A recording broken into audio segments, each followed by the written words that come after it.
चलिए फ्रेंड्स, अब हम लोग बात करते हैं अपने अगले टॉपिक के बारे में, विच इज थर्मोकेमिस्ट्री। बच्चों देखिए, थर्मोकेमिस्ट्री क्या होता है, इसमें हमें क्या पढ़ना है, इसके बारे में बात करते हैं। बच्चों देखिए, thermochemistry is the branch of science. Thermochemistry is the branch of science which deals with thermodynamics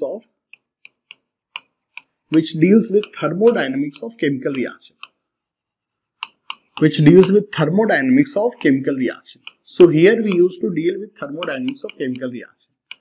और थर्मोडायनेमिक्स से मतलब क्या बच्चों, यहाँ पे हम लोग डेल्टा एच निकालते हैं। सिर्फ बच्चों थर्मोकेमिस्ट्री चैप्टर में बच्चों आपको सिर्फ और सिर्फ एक चीज से मतलब होता है, you have to calculate delta H. बच्चों you have to calculate here delta H.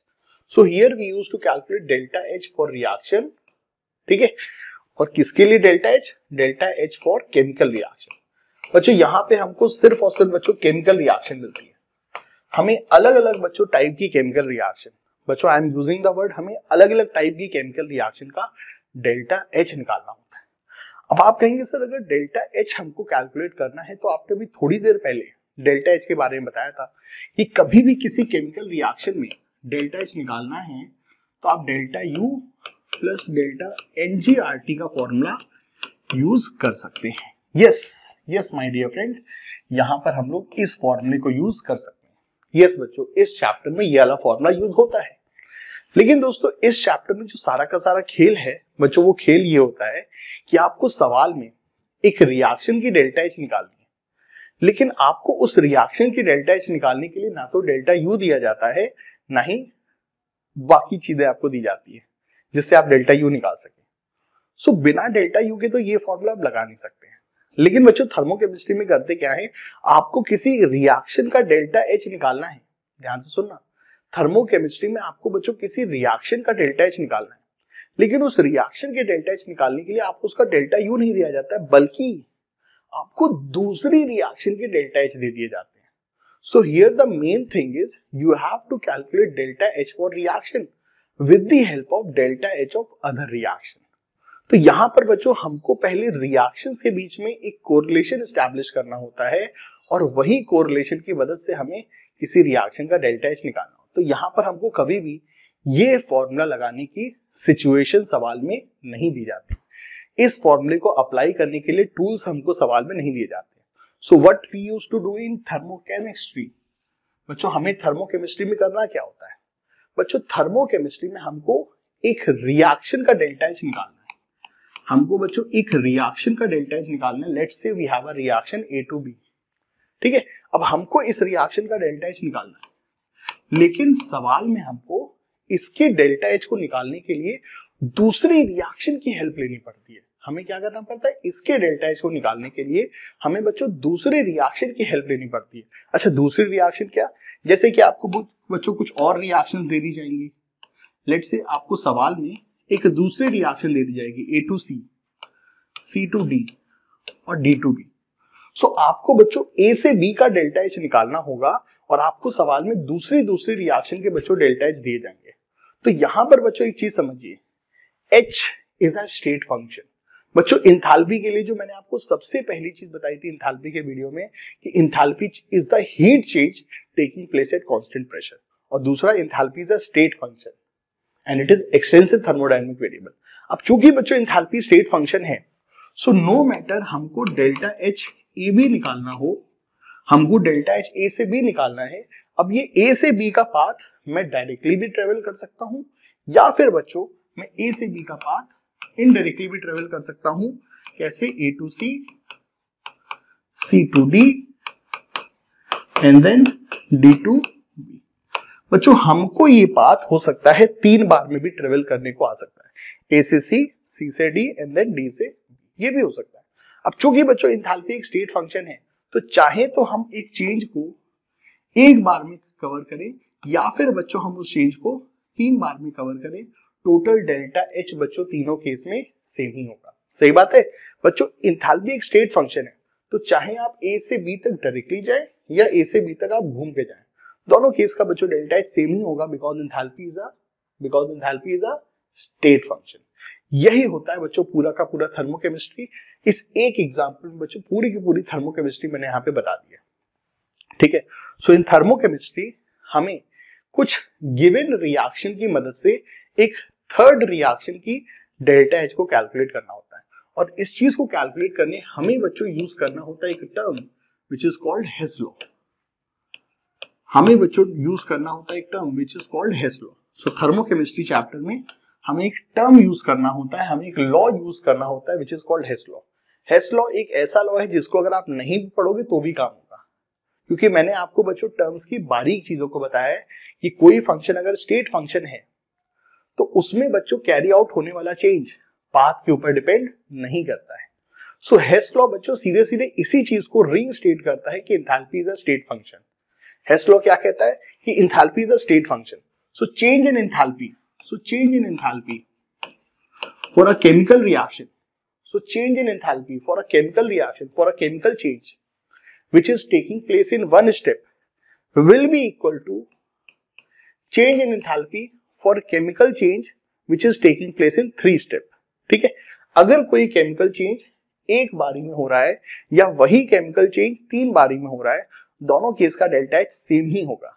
ठीक है, एक केमिकल चेंज को हम एक बारी में करें या उसी केमिकल चेंज को 2 बारी, 3 बारी, 4 बारी, कितने भी बारी में करें, अगर चेंज सेम है, इफ इनिशियल और फाइनल पॉइंट सेम है, तो नो मैटर आपका पाथ चाहे एक बार का है या 3 बारी का है, डेल्टा एच सेम होगा। That is Hess law. That is बच्चों Hess law, as simple as that. Hess law state कि change in enthalpy will be same whether a reaction is carried out in single step or that reaction is carried out in more than one step। ठीक है, सो ए से सी से D और D से B, ए से सी से D और डी से बी। सो एक केमिकल चेंज को या तो हम एक बारी में करें या उस केमिकल चेंज को हम एक से ज्यादा बारी में करें, दोनों केस का बच्चों डेल्टा एच सेम ही होगा। ठीक है, ये बच्चों एंथैल्पी के लिए हेस लॉ होता है। कई बार हो सकता है आपको स्कूल में हेस लॉ प्रूव करने को आ जाए। बहुत सिंपल सी बात है, आप ये डायग्राम बना दीजिए, आप ये डायग्राम बना दीजिए।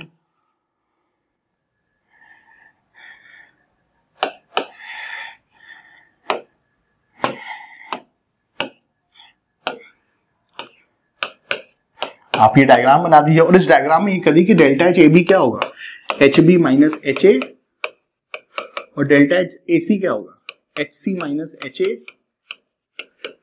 H D minus H C and H B minus H D. Delta H बच्चों ये होगा। अब अगर आप देखेंगे तो बच्चों एल एच एस बराबर आर एच एस, रीजन क्योंकि भैया ये सब चीजें कट जा रही हैं, ये इसको काट रहा है, ये इसको काट रहा है, so ultimately H B minus H A दोनों तरफ है। यही बच्चों हेस लॉ होता है जो कि हमें थर्मोकेमिस्ट्री चैप्टर में पढ़ना होता है। अब देखिए थर्मोकेमिस्ट्री चैप्टर के जो सवाल होते हैं उसमें करना आपको ये काम है, सिर्फ बच्चों ये काम करना है, लेकिन सिस्टमैटिक जो अप्रोच होती है वो आपको मैं बताता हूं। बच्चों सबसे पहले हमें थर्मोकेमिस्ट्री चैप्टर में जितनी भी रिएक्शन दी हुई है, हमें ऑल रिएक्शंस को पहले तो आइडेंटिफाई करना है। जितनी भी बच्चों सवाल में रिएक्शंस है उनको आप आइडेंटिफाई करिए। उसके बाद में develop a relationship, develop a relationship between reaction. आपने बच्चों गिवन रिएक्शन के बीच में रिलेशनशिप बनाना होगा कि एक रिएक्शन को हम कैसे दूसरी रिएक्शन की मदद से जनरेट कर सकते हैं, एक रिएक्शन को कैसे दूसरे रिएक्शन के द्वारा ऐड सब्ट्रैक्ट करके लाया जा सकता है, ये काम आपको करना है। प्रॉब्लम सॉल्विंग सब कुछ होगा। पहले अभी जो मैं बता रहा हूं उसको सुनिए। एक रिएक्शन है, अब आपको सोचना है कि उसी रिएक्शन को हम दूसरे रिएक्शन के द्वारा कैसे जनरेट कर सकते हैं। दूसरी रिएक्शन को हम क्या करें, ऐड सब्ट्रैक्ट कैसे करें कि उससे हमको वही रिएक्शन मिल जाए। ठीक है, यही चीज बच्चों आपको सोचनी है। उसके बाद में जो रिलेशनशिप रिएक्शन के बीच में है, लाइक रिएक्शन 3 बराबर 1 + 2 - 4, जो रिलेशनशिप बच्चों रिएक्शन के बीच में है वही रिलेशनशिप बच्चों आपको उनके डेल्टा एच के बारे में भी लगाना। So same relationship, so same relationship between delta H, जो रिलेशनशिप बच्चों रिएक्शन के बीच में है वही रिलेशनशिप उनके डेल्टा एच के बीच में भी होगा। उससे आपको डेल्टा एच की इक्वेशन मिल जाएगी। इस तरह से डेल्टा एच की इक्वेशन मिल जाएगी। इन 4 डेल्टा एच में से 3 डेल्टा एच दी होंगी, चौथा डेल्टा एच आप निकाल लोगे। ये बच्चों करना होता है। ठीक है, अब बच्चों यहाँ पे जो सबसे बड़ा टास्क होता है क्या, कि आपके लिए बच्चों रिएक्शंस को आइडेंटिफाई करना ये बहुत बड़ा टास्क होता है, क्योंकि बच्चों सवालों में कई बार रिएक्शंस आपको स्ट्रेट फॉरवर्ड नहीं मिलती है। आप क्लास 8 में होते, 9 में होते तो चीजें स्ट्रेट फॉरवर्ड होती, बट आप क्लास 11th में आप कॉम्पिटिटिव एग्जाम की तैयारी कर रहे हैं, तो यहाँ पर बच्चों रिएक्शन आपको स्ट्रेट फॉरवर्ड नहीं मिलती। So your first task is how to identify reaction. आपके लिए बच्चों सबसे पहला टास्क होता है कि आप रिएक्शंस को कैसे आइडेंटिफाई करें। लेकिन हर सवाल में, थर्मोकेमिस्ट्री के बच्चों हर सवाल में काम यही करना है, पहले रिएक्शंस को आइडेंटिफाई करना है, उनके बीच में रिलेशनशिप बनाना है और फिर वही रिलेशनशिप उनके डेल्टा एच के बीच में आपको डेवलप करना है। अब सवाल ये आता है कि सर रिएक्शंस को कैसे आइडेंटिफाई करेंगे। ठीक है बच्चों, देखिए सारी स्टोरी क्लियर होगी जब आप सवाल देखेंगे, लेकिन सवालों से पहले जो तरीका है वो मैं आपको बता दे रहा हूँ। ठीक है, और चीजों को बच्चों को थोड़ा जल्दी जल्दी कंप्लीट करना चाह रहे हैं क्योंकि आपके स्कूल एग्जाम की थोड़ी सी अर्जेंसी है। ठीक है, अदरवाइज सारी चीजें बहुत इलैबोरेटेड वे में आपको ऐप में मिलेंगी, सारी चीजें बहुत डेप्थ में मिलेंगी, लेकिन अभी थोड़ा सा हम लोग एक अर्जेंसी के कारण चीजों को थोड़ा सा सीधे टू द पॉइंट पे आना चाह रहे हैं। ठीक है, अदरवाइज मैं आपके साथ बच्चों अपने क्लासरूम लेक्चर शेयर करूंगा तो वहां पे आप देखेंगे थर्मोडायनेमिक्स कितना लंबे टाइम तक आपको पढ़ाया जाता है। खैर अभी हम उसके बारे में कोई कंप्लेन नहीं करेंगे, हमको जैसी सिचुएशन होगी हम उस हिसाब से अपनी स्ट्रेटजी बनाएंगे। सो बच्चों सवाल ये आता है कि हम कैसे रिएक्शंस को आइडेंटिफाई करें। बच्चों देखिए रिएक्शंस को आइडेंटिफाई करने के लिए आपको एक चीज सीखनी होगी, क्या? You need to learn the meaning of definitions. बच्चों थर्मोकेमिस्ट्री चैप्टर में आप एक्सपर्टीज हासिल कर सकते हैं अगर आपको डेफिनेशंस पता है। यस बच्चों, यहां पे चाहे सवाल चाहे एडवांस लेवल का हो या मेंस लेवल का हो, आपको बच्चों पहले डेफिनेशन पता करनी होगी। अगर आपको बच्चों डेफिनेशन पता है तो आप रिएक्शंस को समझ सकते हैं, आप रिएक्शन को महसूस कर सकते हैं, आप रिएक्शन को आइडेंटिफाई कर सकते हैं, रिकॉग्नाइज कर सकते हैं। और अगर आपने अर्जेंसी में डेफिनेशन को भूल गए, डेफिनेशन को आपने छोड़ दिया, डेफिनेशन को आपने बच्चों इग्नोर कर दिया, तो सारा का सारा थर्मोकेमिस्ट्री गायब। ठीक है, तो सबसे पहला काम आपको क्या करना होता है, आपको डेफिनेशंस बच्चों रिकॉग्नाइज करना पड़ता है। अब देखिए कुछ टर्म्स होते हैं, वो टर्म्स बच्चों पहले मैं आपको बता रहा हूं, उनकी डेफिनेशंस बता रहा हूं। ठीक है बच्चों, देखिए सबसे पहला टर्म है enthalpy of formation of a compound. बच्चों सबसे पहला टर्म है enthalpy of formation of a compound. ठीक है, सबसे पहला टर्म बच्चों है enthalpy of formation of a compound. Guys देखिए enthalpy of formation of a compound क्या होती है। Enthalpy of formation of a compound is the enthalpy change of that reaction, is the enthalpy change of that reaction in which one mole substance, in which one mole compound, in which one mole given compound is formed from its standard element. बच्चों I repeat, standard enthalpy of formation या enthalpy of formation of a compound क्या होती है? बच्चों enthalpy of formation of a compound is the enthalpy change of that reaction, is the enthalpy change of that reaction where one mole compound is formed from its standard element. Standard element से बच्चों आपने एक मोल compound को बनाना होता है। अब ये standard element क्या होता है बच्चों? स्टैंडर्ड एलिमेंट क्या होता है, ये क्या चीज है, ये क्या नया शब्द है? तो बच्चों किसी भी सब्सटेंस का स्टैंडर्ड एलिमेंट मतलब उस सब्सटेंस की सबसे स्टेबल थर्मोडायनेमिक अवस्था। किसी भी एलिमेंट का स्टैंडर्ड एलिमेंट क्या होता है, किसी भी सब्सटेंस का स्टैंडर्ड एलिमेंट क्या होता है, किसी भी चीज की बच्चों स्टैंडर्ड एलिमेंट क्या होती है?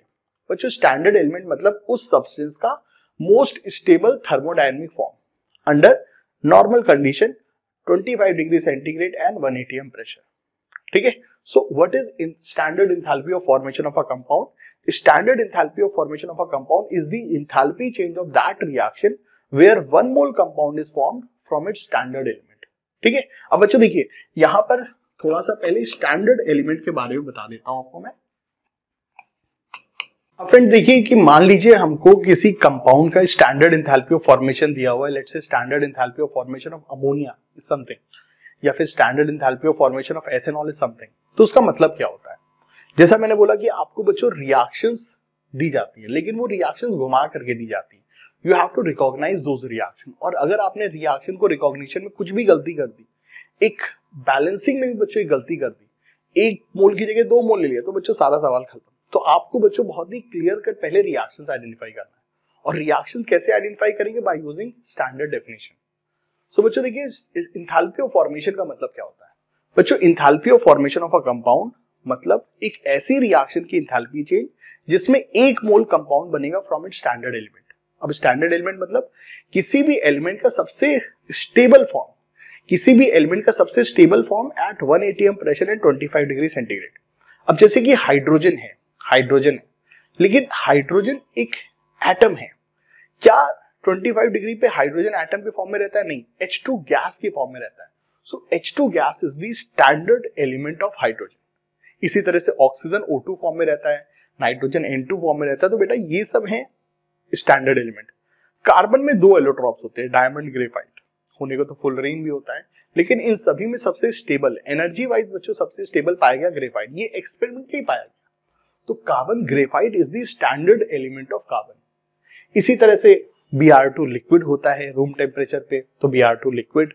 ठीक है, फास्फोरस के लिए रेड, व्हाइट और ब्लैक फास्फोरस में व्हाइट फास्फोरस की एनर्जी सबसे कम पाई गई, तो वो सबसे स्टैंडर्ड फॉर्म हो गया फास्फोरस का। इसी तरह से सल्फर के लिए एसिड, ऑर्थोरोम्बिक फॉर्म।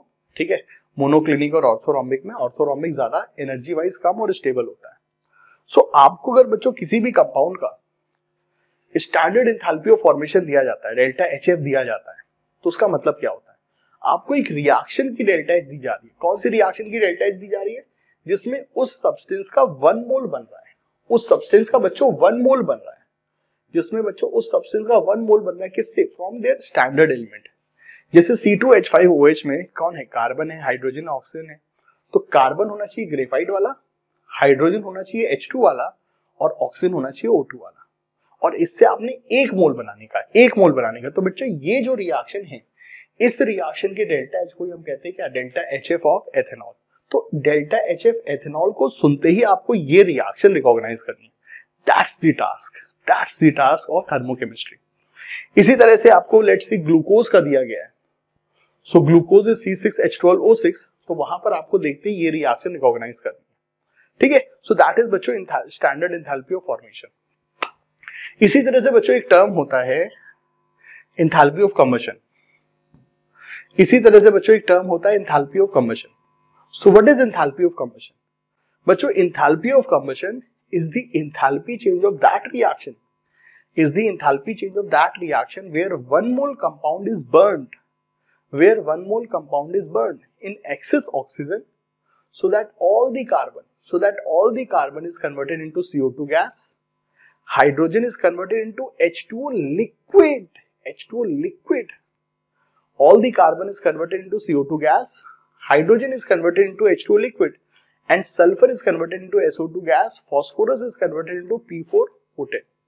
हालांकि सल्फर फास्फोरस मिलते नहीं है, लेकिन बस जान रखो, ठीक है, नाइट्रोजन के लिए NO2। So it is the enthalpy change of that reaction where the compound is completely burned into CO2, H2 etcetera. CO2 gas होगी बट H2O लिक्विड, क्योंकि रूम टेम्परेचर पे H2O लिक्विड होता है। ठीक है, ये चीज समझना है, H2O liquid is the game changer, इस पे अंडरलाइन करना। ठीक है, so enthalpy of combustion is the enthalpy change of that reaction where 1 mole compound is burned in excess oxygen into these product। जैसे कि फॉर एग्जांपल लेट्स से बच्चों अगर आपको enthalpy of combustion of methane दिया गया है, तो आपको एक ऐसी रिएक्शन रिकॉग्नाइज करनी है जिसमें मीथेन का 1 मोल बर्न हो रहा है इनटू ऑक्सीजन, और किसमें बर्न हो रहा है? CO2 गैस और H2O लिक्विड में। तो ये रिएक्शन बच्चों मीथेन की आपको रिकॉग्नाइज करनी चाहिए। इसी तरह से लेट्स से आपको एंथैल्पी ऑफ कंबशन एथेनॉल का दिया हुआ है, तो एंथैल्पी ऑफ कंबशन एथेनॉल को सुनते ही आपके मन में ये रिएक्शन बच्चों रिकॉग्नाइज होनी चाहिए, जिसमें 1 मोल एथेनॉल इस तरीके से बर्न हो रहा है। तो इस तरह से बच्चों जब आप रिएक्शंस को रिकॉग्नाइज करते हैं और उसके बाद इनकी रिएक्शंस के द्वारा आप कुछ रिएक्शंस की डेल्टा H की मदद से कुछ दूसरी रिएक्शन की डेल्टा H निकालते हैं, तो दैट इज बच्चों थर्मोकेमिस्ट्री। चलिए सारी चीजों को समझते विद द हेल्प ऑफ कुछ न्यूमेरिकल्स। ठीक है, कुछ न्यूमेरिकल्स के द्वारा आपको बच्चों ये सारी चीजें मैं समझाता हूँ। चलिए फ्रेंड्स, मूव ऑन करते हैं हम लोग अपने अगले टॉपिक पे, आज के टॉपिक पे, in which we are going to do the problem solving session on thermochemistry. बच्चों देखिए, थर्मोकेमिस्ट्री जो होता है, it is the branch of chemistry in which we deal with thermodynamics of chemical reaction. So यहाँ पे बच्चों basically हमको delta H calculate करना होता है फॉर केमिकल रिएक्शन। ठीक है, अब बच्चों इसकी थ्योरी मैंने आपको बताई थी, लेकिन बच्चों देखिए इस थर्मोकेमिस्ट्री चैप्टर में there are two formula for calculating delta H. एक तो हमारे कन्वेंशनल फॉर्मूला होते हैं डेल्टा एच के जो आपको बताए थे, बट उसके अलावा देयर आर टू फॉर्मूला। सबसे पहला, अगर हमको किसी भी रिएक्शन का डेल्टा एच कैलकुलेट करना है then we can apply this formula. कौन सा formula? Summation of enthalpy of formation of product minus summation of enthalpy of formation of reagent. So ये बच्चों फॉर्मूला हम लोग यूज कर सकते हैं।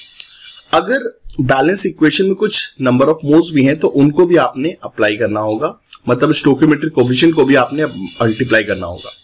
जैसे कि अगर मान लीजिए 2CO2 है तो आप CO2 का एंथैल्पी ऑफ फॉर्मेशन लेंगे और साथ साथ उसके मोल को भी मल्टीप्लाई करेंगे, तो स्टोइकोमेट्रिक कोएफिशिएंट को भी यहाँ पे लेते हैं। सो delta H reaction is summation of enthalpy of formation of product minus enthalpy of formation of reactant, number of moles of product balance equation में जो है वो ले लेना, number of moles of reagent balance equation में वो ले लेना।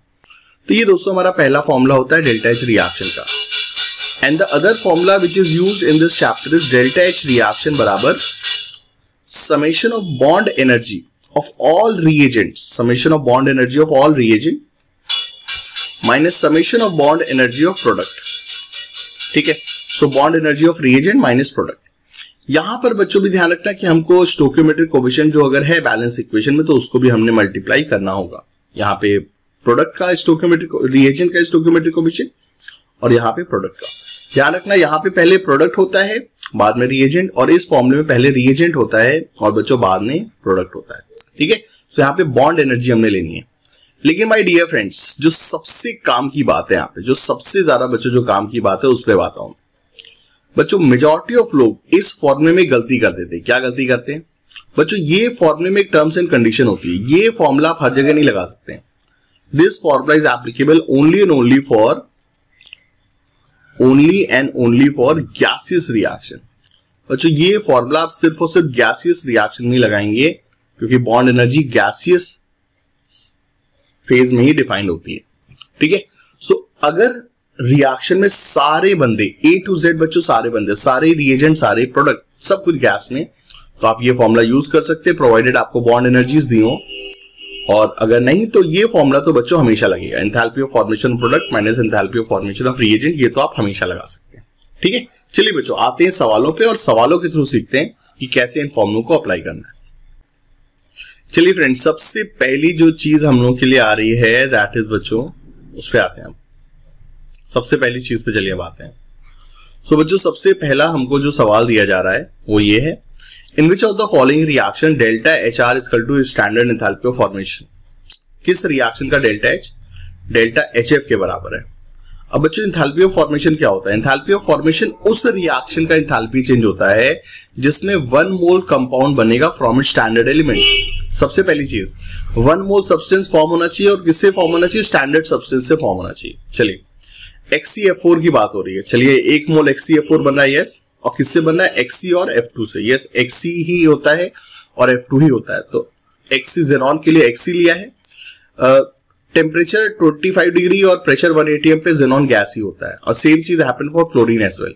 सो 1 मोल XeF4 बनाया है Xe और F2 के साथ, तो ये तो बच्चों सही लग रहा है, ये सही है, ये डेल्टा HF के ही बराबर है। ये equation stand for delta HF। इस पे आते हैं, क्या इसको हम standard enthalpy of formation of CO2 कह सकते हैं? नहीं कह सकते हैं, क्योंकि पहली चीज यहाँ पे 2 मोल CO2 बन रही है, और CO2 किससे बनना चाहिए? कार्बन और O2 से। यहाँ पे तो CO लिया हुआ है, गलत बात। स्टैंडर्ड सब्सटेंसेस से हमने CO2 फॉर्म करना, वो भी कितना बनाना है? 1 मोल, तो ये गलत है। CO2 के लिए स्टैंडर्ड सब्सटेंस क्या होगा? Carbon graphite and O2 gas, और उसका 1 मोल बनाने का था। चलिए क्या ये डेल्टा HF N2O3 होगा? नहीं होगा, क्योंकि N2O3 में N2 और O है, नाइट्रोजन ऑक्सीजन, और ऑक्सीजन का बच्चों जो स्टैंडर्ड एलिमेंट होता है वो होता है O2 गैस, ना कि ozone. So this is not standard element, तो ये भी गलत है। ये तो है ही नहीं बच्चों, ये तो है नहीं। CH4 Cl2 से पता नहीं क्या क्या रिएक्शन हो रही है, इसमें तो कोई कंपाउंड बन ही नहीं रहा है 1 मोल, पता नहीं 10 चीजें बन रही, तो ये भी नहीं। तो इस सवाल का बच्चों आंसर होगा ऑप्शन नंबर A, और ये सवाल बहुत पूछा जाता है। फ्रेंड्स वंस अगेन हमको वही सवाल दे दिया गया है और पूछ रहा है कौन सी रिएक्शन इसमें बच्चों डेल्टा HF को बच्चों रिप्रेजेंट करती है, which reaction represent delta HF। यही हमसे बच्चों सवाल दोबारा से पूछ रहा है। अब बच्चों देखिए इस सवाल में अगर हम देखें तो क्या ये रिएक्शन डेल्टा HF है? नहीं, क्योंकि यहाँ पे CO2 बनाना आपने किससे? कार्बन ग्रेफाइट से। CO2 में जो कार्बन है उसका स्टैंडर्ड एलिमेंट क्या होता है? Carbon graphite. So carbon diamond के कारण ये गलत है, नहीं इसको हम नहीं डेल्टा HF कह सकते। क्या ये रिएक्शन सही है? यस, हमने 1 मोल HF बनाया है H2 और F2 से। यस, क्या इसको हम डेल्टा HF कह सकते हैं? नहीं, क्योंकि यहाँ पे 2 मोल अमोनिया बन रहा है। क्या इसको आप डेल्टा HF कह सकते हैं? नहीं, क्योंकि आप CO से बना रहे हैं। CO2 बनाने के लिए कार्बन, ग्रेफाइट और O2 लेना चाहिए। तो कौन सी रिएक्शन यहाँ पे डेल्टा HF है जिसमें 1 मोल प्रोडक्ट बन रहा है फ्रॉम इट स्टैंडर्ड एलिमेंट से। स्टैंडर्ड एलिमेंट क्या होगा? हाइड्रोजन के लिए H2 और फ्लोरीन के लिए F2।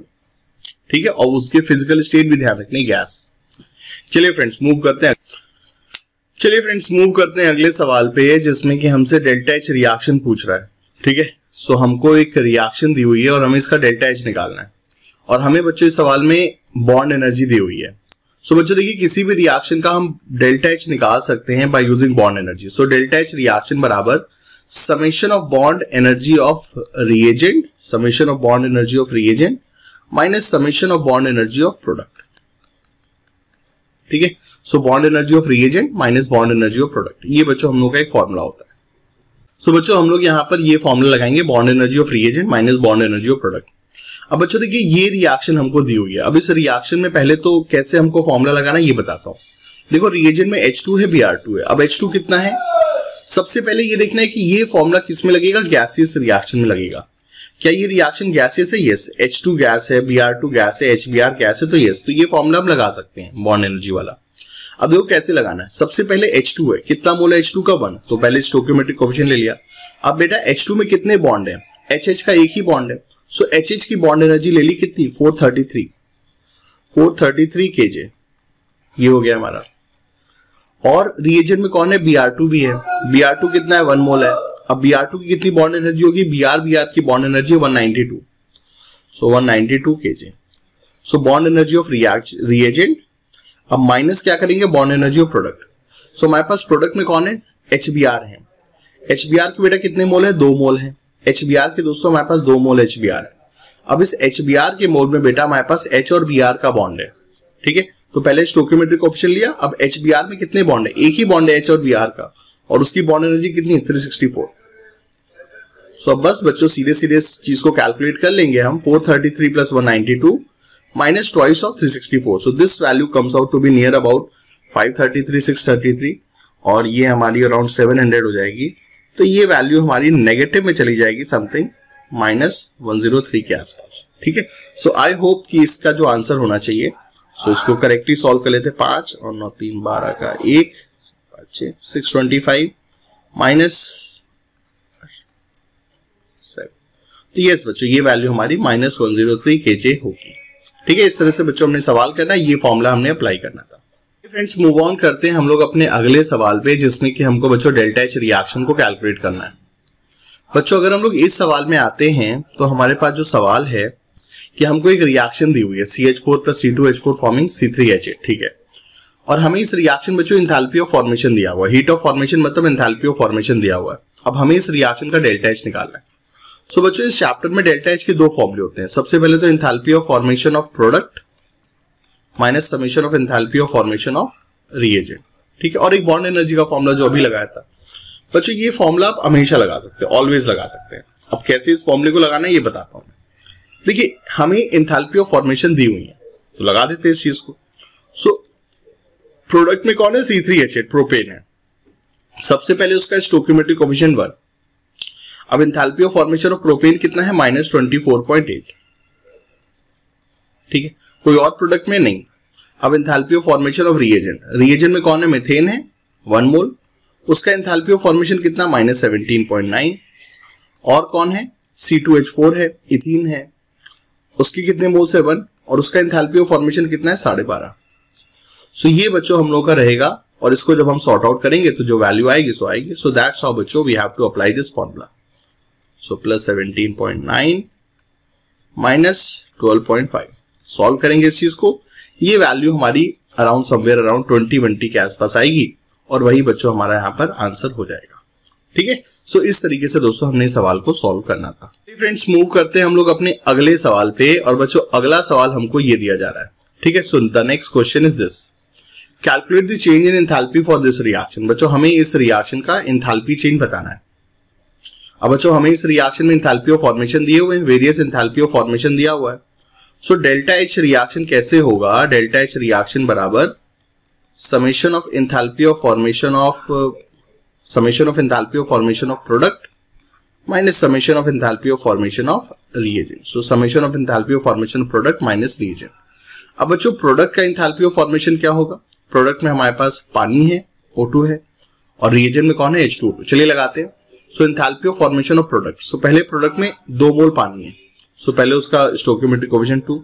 अब एंथैल्पी ऑफ फॉर्मेशन ऑफ पानी है क्या? यस, दिया हुआ है. सो एंथैल्पी ऑफ फॉर्मेशन ऑफ पानी इज -286. ठीक है. और कौन है प्रोडक्ट में? O2. सो O2 के कितने मोल है? 1. अब हमें क्या enthalpy of formation of O2 दिया हुआ है? बच्चों नहीं दिया हुआ है. अब कैसे इस चीज को यूज करें? सो गाइज यहां पर आपको एक चीज याद रखनी है कि enthalpy of formation of standard element, बच्चों enthalpy of formation of standard element, जितने भी बच्चों स्टैंडर्ड एलिमेंट होते हैं, लाइक हाइड्रोजन के लिए H2, O2, N2, ठीक है, F2, Br2 लिक्विड, ठीक है, कार्बन ग्रेफाइट, बच्चों जितने भी जो स्टैंडर्ड एलिमेंट्स होते हैं जो आपको वीडियो में बताए गए थे, इन सब का बच्चों एंथैल्पी ऑफ फॉर्मेशन कभी भी सवाल में नहीं दिया जाए, क्योंकि ये बाय डेफिनेशन 0 होता है. ठीक है.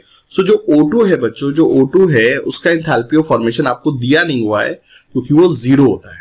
ठीक है. तो enthalpy of formation of product minus enthalpy of formation of reagent. अब रिएजेंट में कौन है? H2O2. सो पहले उसका स्टोइकियोमेट्रिक कोएफिशिएंट लेंगे 2, क्योंकि एंथैल्पी तो भाई एक्सटेंसिव क्वांटिटी मोल्स पे डिपेंड करती है. सो पहले उसका स्टोइकियोमेट्रिक कोएफिशिएंट लेंगे 2.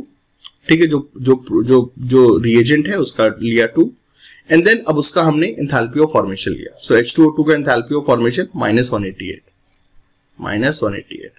सॉल्व आउट करेंगे इस चीज को दोस्तों, सॉल्व आउट करेंगे इस चीज को, और सॉल्व करने पे दोस्तों ये value -2 × 286 and then this minus plus twice of 188.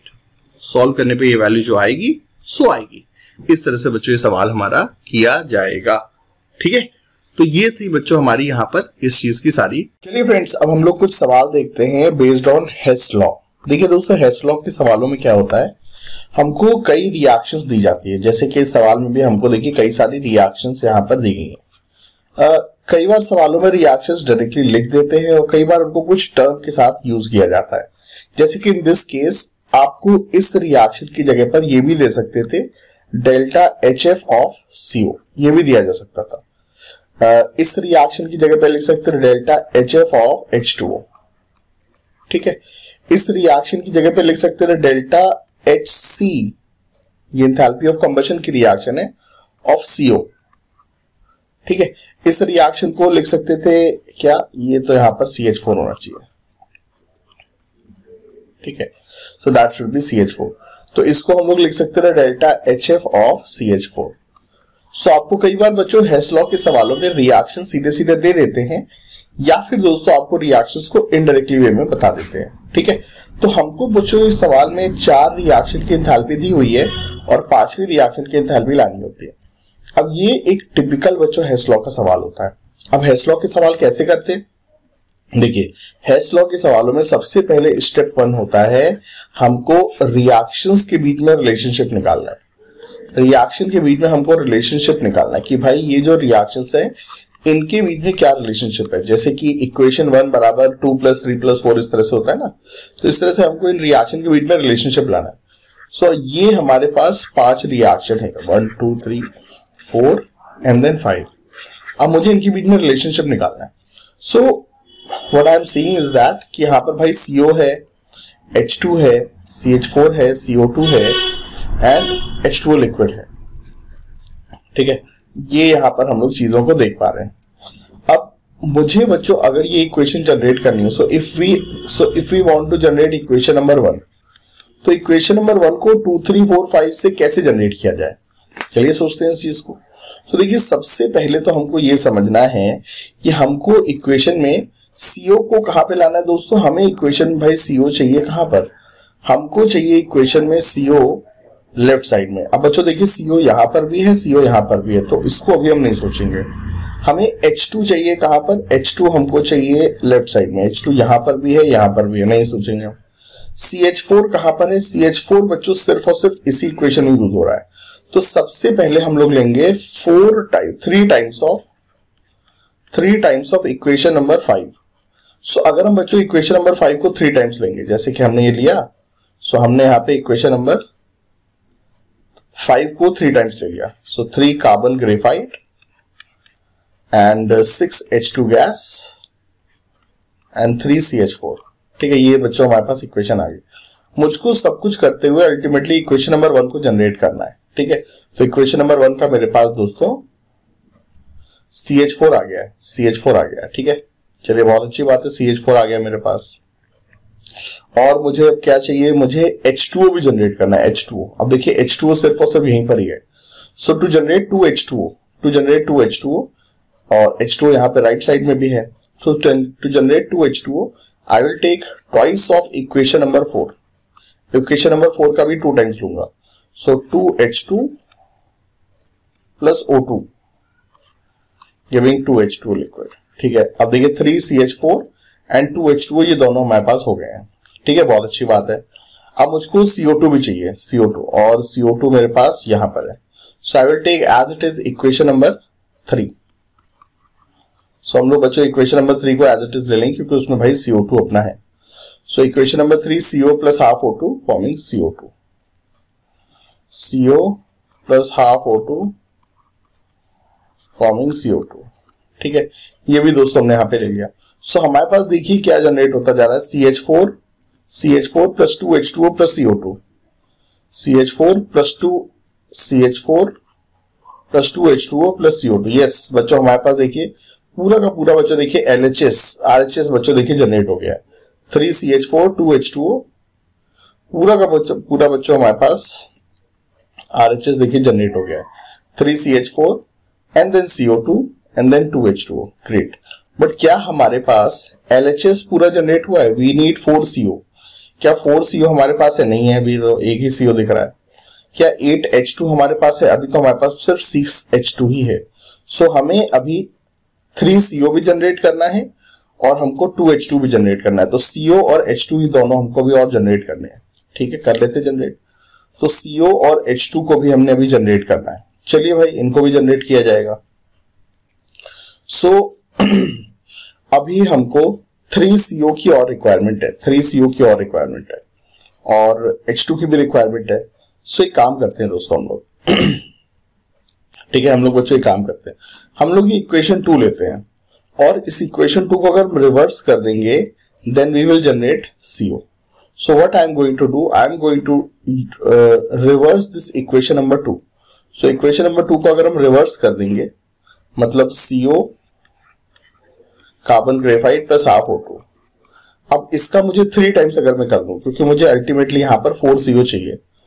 सो इसका 3 टाइम्स अगर मैं कर दूं, और अब अगर मैं चीजों को ऐड कर दूंगा तो बच्चों हमारे पास 4 CO हो जाएंगे। अब इक्वेशन नंबर 2 हमने लेना है और उसको रिवर्स कर देना। रिवर्स करना मतलब माइनस कर देना। किसी भी इक्वेशन को अगर उल्टा करना है मतलब उसको माइनस कर देना, सब्ट्रैक्ट कर देना है। सब्ट्रैक्ट करने में LHS RHS में आ जाता है, RHS LHS में आ जाता है। सो इक्वेशन नंबर 2 को हमने रिवर्स कर देना है और उसको 3 टाइम्स चाहिए। सो 3 times of equation number 2, 3 times of equation number 2, ये बच्चों हमने कर देना है। और ऐसा करके बच्चों हमारे पास ये चीज आ जाती है। ठीक है, ये चीज दोस्तों हमारे पास आ जाती है। अब हमारे पास देखिए 4 CO हो गए हैं। यस, 4 CO हो गए हैं और 3C यहां से कट भी जाएगा। बहुत अच्छी बात है, ये हमें चाहिए भी था। 3/2 CO2 भी कट जाएगा। 3/2 CO2 भी दोस्तों यहाँ पे कट जाएगा। 1 O2 और ये हाफ O2, ये भी दोस्तों यहाँ पे कट जाएगा। But I think and the best thing is we got our 8 H2 as well. 6 H2 यहाँ पर और 2 H2 यहाँ पर, जो कि हमें चाहिए था। सो ऐसा करने पर दोस्तों, ऐसा करने पर अब हम लोगों ने पूरी की तरह से ये इक्वेशन नंबर 1 को बच्चों जनरेट कर दिया है। सो आपको बच्चों ये समझना है कि हम ये बची हुई रिएक्शन इक्वेशन 2, 3, 4, 5 को किस तरह से यूज करके हम इक्वेशन नंबर 1 को जनरेट कर सकते हैं। यही दोस्तों यहाँ पे टास्क होता है। सबसे पहला टास्क हेस लॉ के सवालों में क्या होता है, आपको बच्चों रिएक्शंस के बीच में रिलेशनशिप स्थापित करना है। ये देखिए, ये आ गया हमारा रिलेशनशिप। हमें बच्चों रिएक्शन के बीच में रिलेशनशिप स्थापित करना है। और इसका बच्चों सबसे अच्छा तरीका क्या होता है, आपको जो जो चीजें चाहिए उन चीजों को आपने जनरेट करते जाना है। जैसे कि हमें 3 CH4 चाहिए था, तो हमने इक्वेशन नंबर 5 को 3 टाइम्स लिया।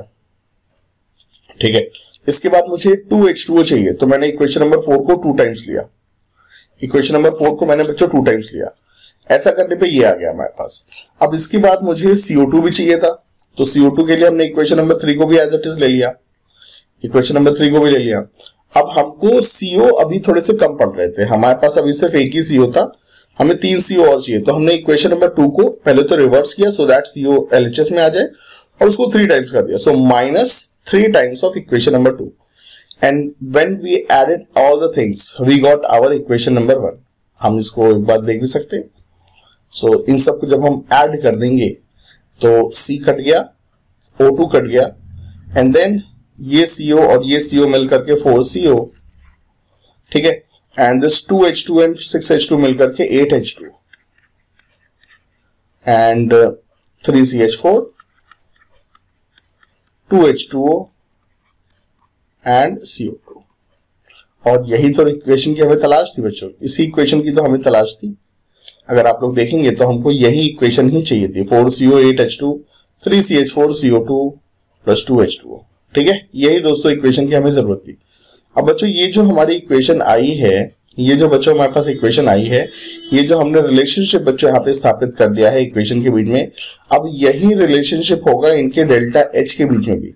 So now you can say that delta H of reaction 1 will be equal to 3 times of delta H of reaction 5, 2 times of delta H reaction 4, delta H reaction 3 and 3 times of delta H reaction 2। ये दोस्तों हमारे पास सारा का सारा खेल होगा, ठीक है। So delta H reaction 1 will be equal to 3 times of delta H reaction 5, 2 times of delta H reaction 4, delta H reaction 3 and 3 times of delta H reaction 2।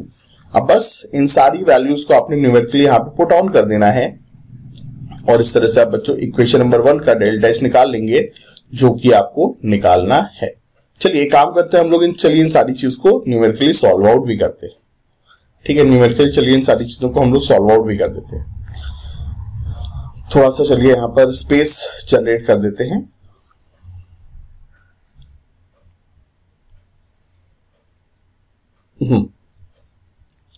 सो यही इक्वेशन, यही बच्चों रिलेशनशिप इनके डेल्टा H में भी होगा, यही बच्चों relationship इनके डेल्टा H में भी होगा।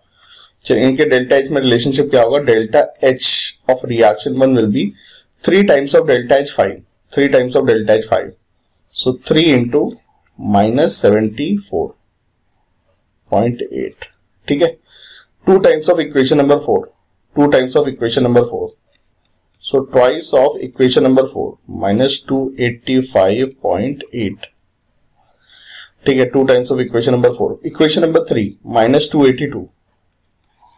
-282.9 and then minus of equation number 2, minus of equation number 2। So equation number 2 हमारी ये है और इसका माइनस करना है, so -3 times of equation number 2, -1110.5 का -3 टाइम्स करना है। और अब बस इन सबको अगर हम ऐड कर देंगे तो बच्चों हमको इक्वेशन नंबर 1 का डेल्टा H निकल आएगा। इस चीज को अगर मैं रफली अगर देखूं तो क्या मैं इस कैलकुलेशन को रफली भी कैरी आउट कर सकता हूं, एक बार देख लेता हूं। सो ये अराउंड 225 के आसपास हो जाएगा और ये अराउंड 570 के आसपास हो जाएगा। सो 225 570 रफली मोटा मोटा, and then 280 and then plus 330, तो ये अप्रोक्सीमेटली इसको काट देगा, 50 बचेगा, 50 यहां से भी कट जाएगा। सो -520 और 225, सो -520 एंड 225, सो -745 के आसपास होना चाहिए, -745 वगैरह के आसपास आंसर आना चाहिए। सो देखते हैं ऑप्शंस में से ऐसा कौन सा वैल्यू है। सो -700-800 के आसपास ये बच्चों वैल्यू हो सकती है, but this value is also quite close. So हम इसको परफेक्टली कैलकुलेट करेंगे, but in my opinion the option would be C will be the correct answer, ठीक है। तो इस तरह से हमने यहाँ पे हेस लॉ के सवाल करने। सो हेस लॉ के सवालों को करने का तरीका है, फिर से एक बार सुन लीजिए बच्चों। हेस लॉ के सवाल अगर हमने करने हैं तो सबसे पहले हमने क्या करना होता है, जो भी रिएक्शंस हैं, रिएक्शन के बीच में बच्चों हमको रिलेशनशिप स्थापित करना है। जो भी रिएक्शन का डेल्टा H आपको निकालना है, आपको बच्चों उस रिएक्शन को जनरेट करना है with the help of other reactions. So other reactions की मदद से आपने उस रिएक्शन को बच्चों आपने जनरेट करना है। सो जो गिवन रिएक्शन है जिसका डेल्टा एच कैलकुलेट करना है, उस रिएक्शन को अदर रिएक्शन की मदद से कैलकुलेट करना है। जैसे कि हमने बच्चों इस सवाल में किया था, हमने इस सवाल में इस रिएक्शन को हमने कैलकुलेट आउट करना है, तो मैंने इस रिएक्शन को जनरेट किया with the help of other reactions. ठीक है, तो सबसे पहला काम रिएक्शन के बीच में रिलेशनशिप स्थापित करना, और जो रिलेशनशिप रिएक्शन के बीच में है वही रिलेशनशिप उनके डेल्टा एच के बीच में भी होगा। So delta H of that reaction will be equal to delta H of other reaction. ठीक है, ये बच्चों हमने यहाँ पे कैलकुलेट करना, और इस तरह से फिर वैल्यूज फीड करके हमको आंसर निकाल लेना होता है। ठीक है, तो इस तरह से बच्चों ये सवाल था। चलिए इस सवाल की तरह इसी तरह के एक और सवाल को भी देखते हैं, so that we will feel confident about Hess law. ठीक है, चलिए फ्रेंड्स अब मूव करते हैं हम लोग अगले सवाल पे, और अगले सवाल में हमको इस रिएक्शन का बच्चों डेल्टा एच हमको कैलकुलेट करना है। अब इस रिएक्शन का डेल्टा एच कैलकुलेट करना है, तो अगेन हम लोग वही काम करेंगे बच्चों, हम लोग इस रिएक्शन को दूसरी रिएक्शन की मदद से जनरेट करना है। So our aim is to generate reaction number 1। So how we are going to generate reaction number 1, let's find out. So इस रिएक्शन नंबर 1 में हमको चाहिए C2H4। अब C2H4 सिर्फ यहीं पर ही है। So what we will do, we will take reverse of equation number 4, so minus reaction 4 करेंगे। अब अगर मैं बच्चों माइनस रिएक्शन 4 करता हूं तो ये रिएक्शन पूरी उलट जाएगी मतलब C2H4 को हमने LHS पे ले लेंगे RHS की जगह, और C और H2 हमारा RHS में आ जाएगा। ठीक है भाई, ये चीज अपना यहाँ पर काम हो गया। चलो भाई, माइनस रिएक्शन 4 करके हमको ये आ जाएगा। Now what I need F2 as well. F2 भी चाहिए, बट F2 तो जो जगह यूज हो रहा है तो अभी F2 के बारे में नहीं सोचते। I need CF4 as well, and CF4 is here. So CF4 हमको कहाँ चाहिए भाई, राइट में चाहिए, और ये भी राइट में ही है। So what I will take reaction 3 का 2 times. So 2 times of reaction number 3. Reaction number 3 का 2 times करेंगे। चलो reaction number 3 का 2 times करो। So reaction number 3 का 2 times मतलब 2C plus 4F2 forming 2CF4। चलिए, तो हमारे पास ये सब चीजें आ गई। So हमारे पास C2H4 भी आ गया और CF4 भी आ गया। C2H4 भी आ गया, CF4 भी आ गया। ठीक है, बहुत बढ़िया। और हमको क्या चाहिए, हमको HF भी चाहिए। HF हमारे पास सिर्फ इक्वेशन नंबर 2 में है। सो HF तुमको कितना चाहिए, 4 टाइम्स चाहिए। अभी यहाँ पर 2 टाइम्स HF है। सो RHS में चाहिए, RHS में ये भी है, बट 4 टाइम्स चाहिए। So what I will do, I will take reaction number 2। और बेटा रिएक्शन नंबर 2 में कितना चाहिए हमको 4 टाइम्स चाहिए ना। So I will take reaction number 2 का 2 टाइम्स। सो रिएक्शन नंबर 2 का 2 टाइम्स करेंगे। सो रिएक्शन नंबर 2 का 2 टाइम्स करते हैं हम लोग। रिएक्शन नंबर 2 का 2 टाइम्स करते हैं हम लोग। So twice of H2 plus twice of F2, twice of H2 plus twice of F2 forming 4HF। और ये जो चीज दोस्तों हो जाएगी हमारे पास फाइनली इतनी हो जाएगी। और अब जब मैं इस चीज को जब मैं सॉल्व आउट करूंगा तो व्हाट आई विल गेट, चलिए इन सबको ऐड कर देते हैं। ये CC कट जाएगा हमारे पास, ये 2H2 भी कट जाएगा यहाँ पे हमारे पास, और फाइनली क्या होगा, we will have C2H4 6F2 4HF plus 2CF4।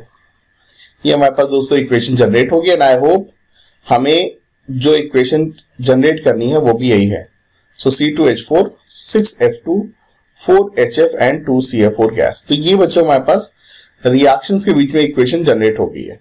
अब बच्चों जो रिलेशनशिप रिएक्शन में है वही रिलेशनशिप इनके डेल्टा एच में भी होगा। So delta H of reaction number 1 will be minus of reaction 4। So -52 twice of reaction number 3। So 2 times of -680, 2 times of -680 and reaction number 2 -537। तो ये दोस्तों हमारे पास यहाँ पर सारी की सारी चीजें हो जाएंगी। सो delta H of reaction number 1 will be -52 and this twice of -680 मतलब 0 8 दूनी 16 का 1 6 दूनी 12 और 1 13 -1360 एंड -537। ये दोस्तों हमारे पास यहाँ पे सारी चीजें होंगी। अब अगर मैं बच्चों इन सब चीजों को ऐड ऑन करता हूं तो ये वैल्यू हमारी मोटी मोटी, सो दिस और दिस मिल करके अराउंड -1400 एंड -1400 एंड -537, सो -1400 -537 मतलब -19 समथिंग के आसपास या -2000 वगैरह के समथिंग के आसपास ये आंसर हमारा होना चाहिए। ठीक है, तो इस सवाल का जो दोस्तों हमारा आंसर होना चाहिए समवेयर अराउंड इसी तरीके से होना चाहिए। इसको रिएक्शन नंबर 2 का हमने 2 टाइम्स करना है, सो रिएक्शन नंबर 2 का हमने 2 टाइम्स भी करना है। सो रिएक्शन नंबर 2 का हमने 2 टाइम्स करना है। सो रिएक्शन नंबर 2 को हमने 2 टाइम्स करना था। सो यहाँ पे हमने जो C2CF4 ये जो HF वाली रिएक्शन है इसको हमने 2 टाइम्स किया हुआ है। सो -537 का 2 टाइम्स भी है। ठीक है, तो इस हिसाब से बच्चों जब हम इस चीज को कैलकुलेट करते हैं तो ये हमारा -1400, ये वैल्यू नियरली -1400 और ये वैल्यू 1100 के आसपास है। सो -1400 और -1100 मतलब -2500 के आसपास दोस्तों जो वैल्यू है वही हमारा सही आंसर है। तो इस क्वेश्चन का बच्चों जो आंसर होगा दैट वुड बी बच्चों option number B. So reaction number 2 का 2 टाइम्स था, रिएक्शन नंबर 2 का 2 टाइम्स था। सो HF वाली रिएक्शन का 2 टाइम्स था तो उसका डेल्टा H भी 2 टाइम्स हमको लेना होगा। ठीक है, तो ये दोस्तों यहाँ पर हमारा सारा का सारा खेल है। अब इसको सॉल्व करेंगे तो आंसर हमारा -2486 के आसपास बच्चों आंसर आएगा जो कि इस सवाल का सही आंसर है। सो दैट्स हाउ बच्चों we have to carry out Hess law के सवालों को हमने इस तरह से कैरी आउट करना होता है। ठीक है, तो सबसे पहले हमने रिएक्शंस के बीच में इक्वेशन बनाया, रिएक्शन के बीच में रिलेशनशिप स्थापित किया और जो रिलेशनशिप रिएक्शन के बीच में है वही रिलेशनशिप उनके डेल्टा H के बीच में भी होगा। बस वैल्यू फीड करके आंसर निकाल लेना था। चलिए मूव करते हैं अपने अगले और लास्ट क्वेश्चन की तरफ। चलिए फ्रेंड्स मूव ऑन करते हैं हम लोग अपने अगले सवाल की तरफ। और अगले सवाल में हमारे पास सीन क्या है बच्चों, हमारे पास सवाल दिया हुआ है the enthalpy of combustion of methane, graphite and hydrogen are इतना इतना इतना, और हमको enthalpy of formation of methane पूछा जा रहा है। बच्चों देखिए ये जो सवाल है ये सवाल भी हेस लॉ के ऊपर ही है। इस सवाल में भी देखिए हमको कई रिएक्शन दी हुई हैं बट रिएक्शंस हमको डायरेक्टली नहीं दी हुई, we have to identify them. और कैसे आइडेंटिफाई करेंगे, अगर आपको एंथैल्पी ऑफ कंबशन की डेफिनेशन पता है। सो बच्चों इसीलिए मैं कहता हूं कि आपको बच्चों थर्मोकेमिस्ट्री चैप्टर में डेफिनेशन, स्टैंडर्ड डेफिनेशन बच्चों याद होनी बहुत जरूरी है। मैंने आपको जो मेन इंपॉर्टेंट स्टैंडर्ड डेफिनेशन है वो मैंने वीडियो में बताई है और बाकी की डेफिनेशन आपको बुकलेट में ही मिल जाती है। ठीक है, चलिए बच्चों सो बात करते हैं यहाँ पे कौन कौन सी रिएक्शन दी हुई। तो सबसे पहली रिएक्शन हमें enthalpy of combustion of methane. So क्या होगी reaction enthalpy of combustion of methane की 1 मोल मीथेन को हमने बर्न करना है एक्सेस ऑक्सीजन में सो दैट हमको CO2 गैस और H2O लिक्विड मिल जाए। ठीक है, तो ये बच्चों enthalpy of combustion of methane की रिएक्शन है और इसका डेल्टा H है -890.3 kJ। ठीक है, अगली है हमारे पास enthalpy of combustion of graphite. So carbon graphite लेना है, उसके 1 मोल को बर्न करना है इनटू CO2 गैस और इसका बेटा डेल्टा H कितना है, इसका डेल्टा H है -393.5 kJ। ठीक है, ये वैल्यू इतनी है। अगला हमारे पास enthalpy of combustion of dihydrogen. So hydrogen gas को बर्न करना है और ये दोस्तों बर्न होगी इस तरीके से and it will give H2O liquid. ठीक है, H2O को लिक्विड बनाना होता है, इस चीज पे ध्यान देना है। ठीक है, H2O लिक्विड, और इस रिएक्शन में -285.8 किलो जूल एनर्जी निकलती है। अब हमको बच्चों इन रिएक्शन की मदद से enthalpy of formation of methane के बारे में बात करें। सो what is enthalpy of formation of methane? So enthalpy of formation of methane में 1 मोल मीथेन को हमने फॉर्म करना है फ्रॉम इट्स स्टैंडर्ड एलिमेंट। कौन होता है standard element? Carbon graphite and H2 gas. So हमें बच्चों इस रिएक्शन का डेल्टा H निकालना है। अब अगेन बच्चों हेस लॉ में क्या होता है, हमारे पास 3-4 रिएक्शंस होती हैं और हमें 3-4 रिएक्शन में किसी एक रिएक्शन की डेल्टा H को बाकी की रिएक्शन की वजह से निकालना होता है। अब इस काम को बच्चों हम लोग कैसे काम करेंगे? बच्चों अगेन वही काम हम लोग बच्चों इस सवाल में दोस्तों हम लोग इस सवाल में इस रिएक्शन को बच्चों रिएक्शन नंबर 4 को हमने फॉर्म करना है। सो हमें रिएक्शन नंबर 4 को फॉर्म करना है। अब रिएक्शन नंबर 4 को आप फॉर्म करिए by using 1, 2, 3 reaction number 1, 2 and 3। सो इसको हम लोग कैसे फॉर्म कर सकते हैं, आइए चलिए बात करते हैं। तो सबसे पहले हमें मीथेन चाहिए, कहां पर हमको भैया सबसे पहले मीथेन चाहिए, इक्वेशन नंबर कहां पे हमको चाहिए? सो मीथेन हमको चाहिए LHS में, बट यहाँ पर तो RHS है। ठीक है, सॉरी हमको मीथेन चाहिए बच्चों रिएक्शन नंबर 4 में RHS में। सो RHS में हमको मीथेन चाहिए। सो एक काम करते हैं हम लोग, अगर हम रिएक्शन नंबर 1 को सबट्रैक्ट कर दें, माइनस कर देंगे, अगर हम बच्चों रिएक्शन नंबर 1 को उल्टा कर देंगे तो मीथेन हमारा आरएचएस में आ जाएगा। ठीक है, ये हमारे पास चीज हो जाएगी। बच्चों अगर हमने रिएक्शन नंबर 1 को उल्टा किया तो देखिए हमारे पास जो सीन होगा वो सीन क्या होगा, हमारे पास जो सीन हो जाएगा बच्चों वो ये होगा कि we have this CO2 gas plus 2H2O liquid and they are forming CH4 gas plus 2O2 gas. तो ये दोस्तों हमारे पास यहां पर चीज होगी। तो हमको भाई CH4 चाहिए था, वो तो मिल गया, लेकिन हमको कार्बन भी चाहिए और H2 भी चाहिए। सो कार्बन और H2 कहां से लाएंगे, रिएक्शन नंबर 2 और 3 से। सो कार्बन और H2 को हम लोग कैसे जनरेट करेंगे, so if we will take reaction number 2 and reaction number 3, reaction number 2 और रिएक्शन नंबर 3 अगर हम लोग ले लें तो मे भी शायद हम लोग काम कर सकते हैं। रिएक्शन नंबर 2 और रिएक्शन नंबर 3 ले लें। अच्छा by the way reaction number 3 को हमने 2 टाइम्स लेना चाहिए क्योंकि हमें यहां पर 2H2 चाहिए। सो रिएक्शन नंबर 3 को हम लोग 2 टाइम्स ले लेते हैं। सो इससे शायद हमारा काम हो जाएगा। चलिए काम करते हैं, जरा ऐसा करके देखते हैं। सो रिएक्शन 2 और रिएक्शन 3 को लेते हैं। So reaction 2 is carbon plus O2 forming CO2 and reaction 3 का ट्वाइस, सो 2H2 plus O2 forming 2H2O liquid.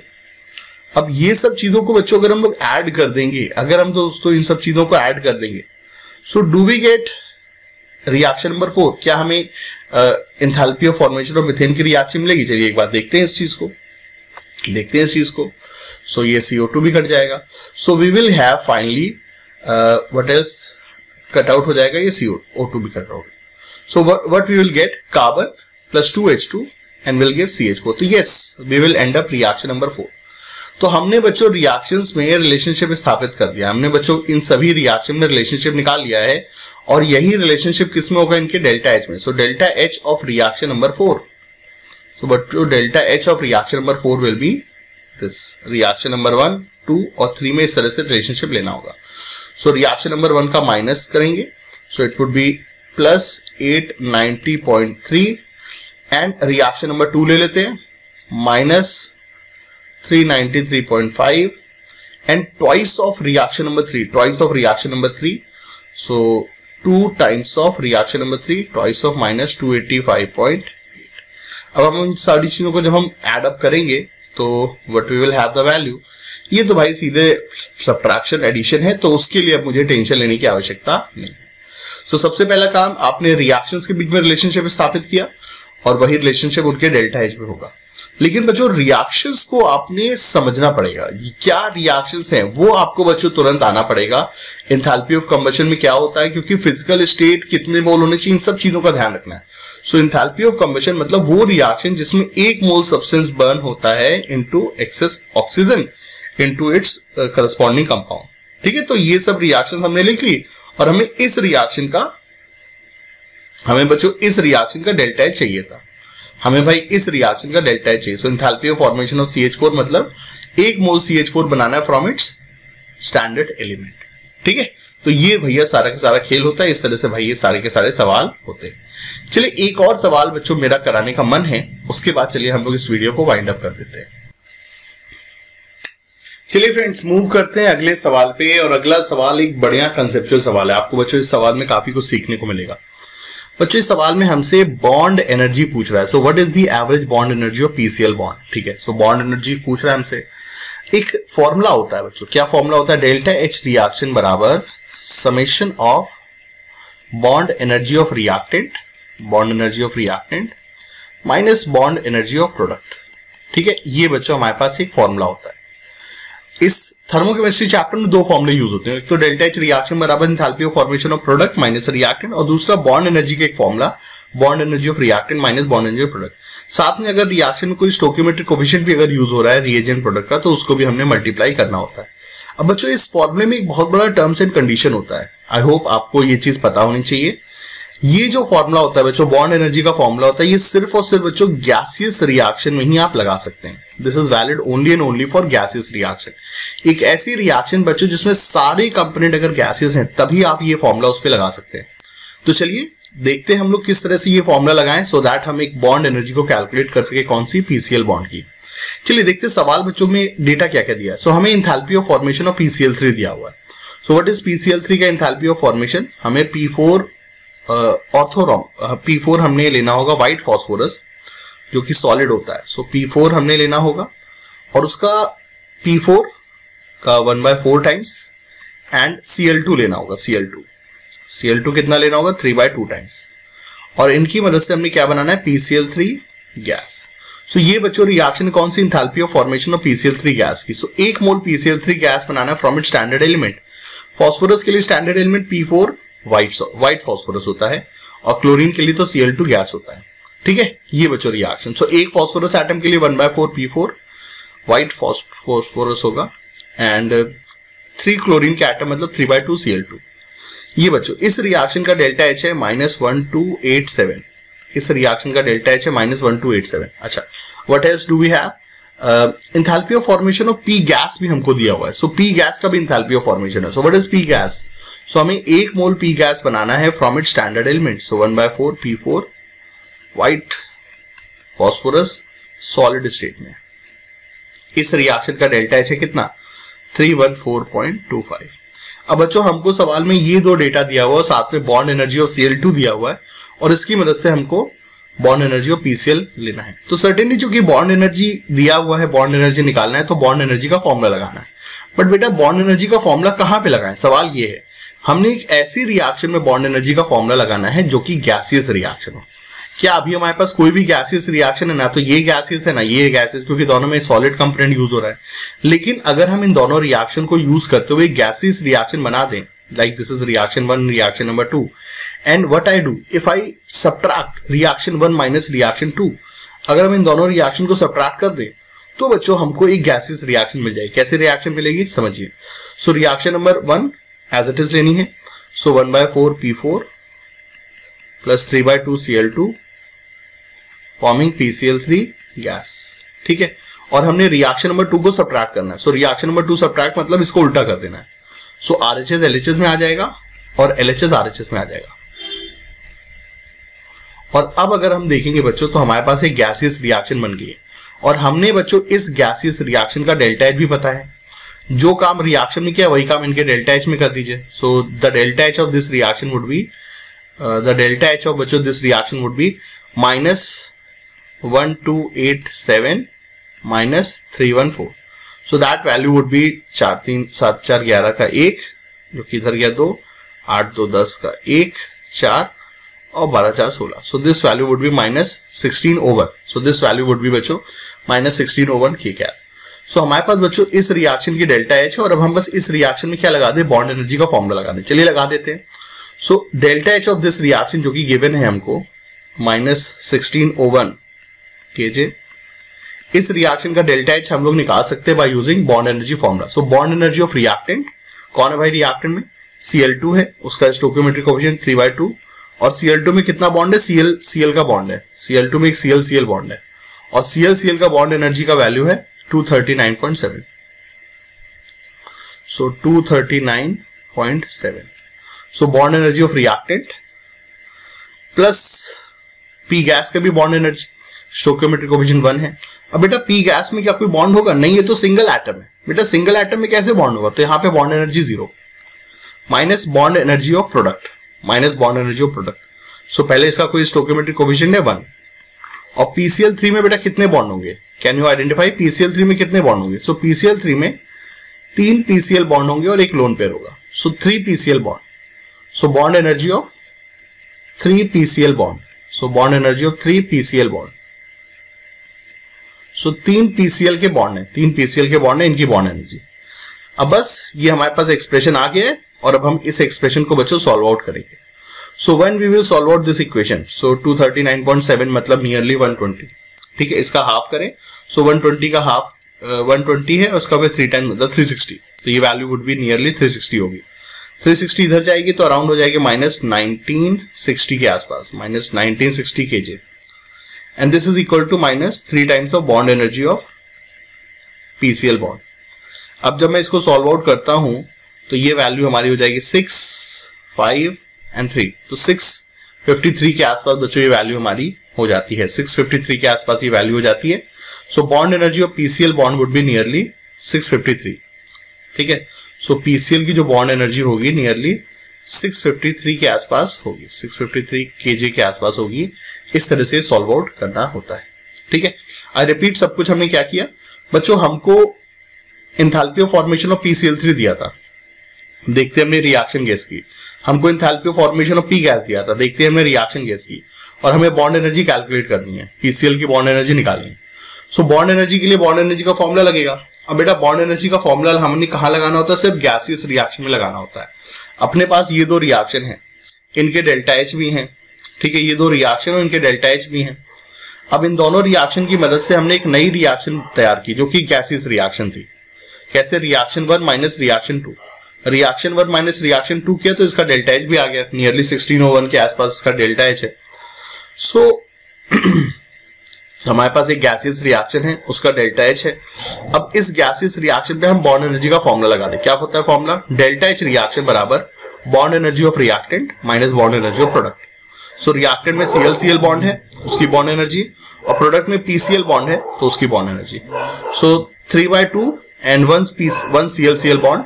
Phosphorus gas में कोई बॉन्ड नहीं है और PCl3 में 3 PCl बॉन्ड है। So stoichiometric coefficient and thrice of bond energy of PCl bond, क्योंकि 3 bond है तो 3 बॉन्ड की बॉन्ड एनर्जी। सॉल्व किया, पूरा इक्वेशन को सॉल्व किया, और सॉल्व करने के बाद नियरली बच्चों वैल्यू हमारी 653 के आसपास बच्चों वैल्यू आती है PCl की बॉन्ड एनर्जी, ठीक है। तो ये हमारे पास यहाँ पर खेल होता है, और इस सवाल के द्वारा हमको ये चीज सीखने को मिलता है कि जो बॉन्ड एनर्जी का फॉर्मूला होता है वो सिर्फ और सिर्फ बच्चों गैसियस रिएक्शन में ही हम अप्लाई कर सकते हैं।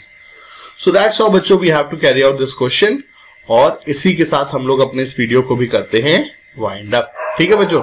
सो thank you very much for watching this video and we will meet in next topic and in next video. चलिए बच्चों, बाय बाय, टेक केयर।